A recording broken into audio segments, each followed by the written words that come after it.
Russians abandoning their homeland.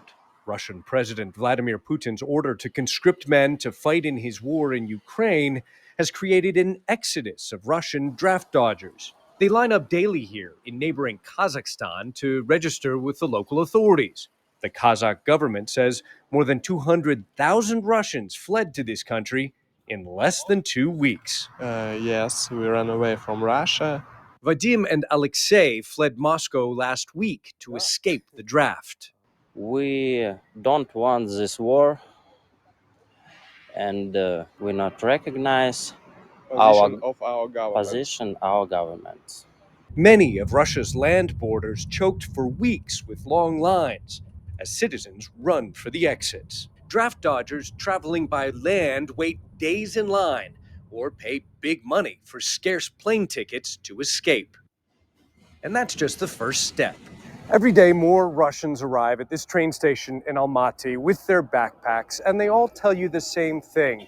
They were afraid they could be sent to fight in Ukraine, and they abandoned their country on very short notice. This married couple left together. Did you come because of the mobilization for the war in Ukraine? It was a final kick to start our journey, I guess. Yeah. Yeah. Were you afraid that you would have to go fight in the war? Yeah, it's not something I want to participate in. The flood of new arrivals surprising local business owners, like the operator of a co-working space in the center of Almaty. This gentleman just walked in. Is this unusual to see? Very usual. Every day is like this. They come in with huge suitcases because they couldn't find a place for living, and they come in here for working and sitting and looking for some accommodation. These are fresh arrivals from Russia. Yeah. Arriving So with the backpack on their back. In this city, hundreds of miles from the Russian border, I spoke with dozens of newly arrived Russians, ranging from doctors. If we refuse to go to this war, we should go to the jail. To engineers, IT specialists, and university students. You ran away from Russia. Yeah, from mobilization, from Military service. yeah. Most don't want to be identified to protect loved ones still in Russia.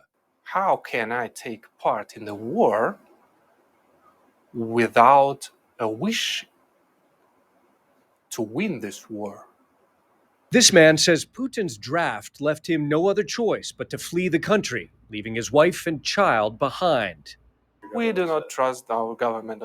We do not believe in what they say. He says a Russian government crackdown on dissent has made protesting futile, leaving hundreds of thousands of men now suddenly adrift, trying to find work and accommodation in foreign countries. I am the citizen of the country that started that war. I do not support this war, never did.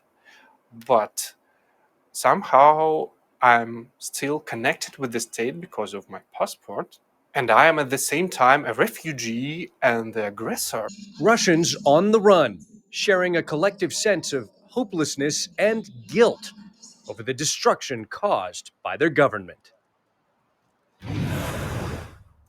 Now, Jake, it's not just individuals that are fleeing. I'm hearing from Russians that I'm talking to here in Almaty that they're saying that their bosses have been sending them across border, that in some cases this appears to be the corporate policy of some Russian companies to send their employees out to also help them escape the draft. And all of this shows us that there is some serious lack of faith and credibility in the current policies, the war policies of the Kremlin. Jake? All right. Ivan Watson in Kazakhstan, thank you so much. Here in the United States, Russians are beginning to seek asylum to avoid Putin's draft. Earlier this week, 2 Russian men arrived by boat in Alaska. They apparently departed from Agvechkinat, Russia. They crossed the Bering Strait. They landed on Alaska's St. Lawrence Island. The men were transported to Anchorage to be processed by U.S. immigration. They're asking to stay here in the United States in hopes of avoiding compulsory military service. The Russian embassy in Washington is planning to speak to the 2 men by phone. Alaska Governor Mike Dunleavy says he does not anticipate a, quote, continual stream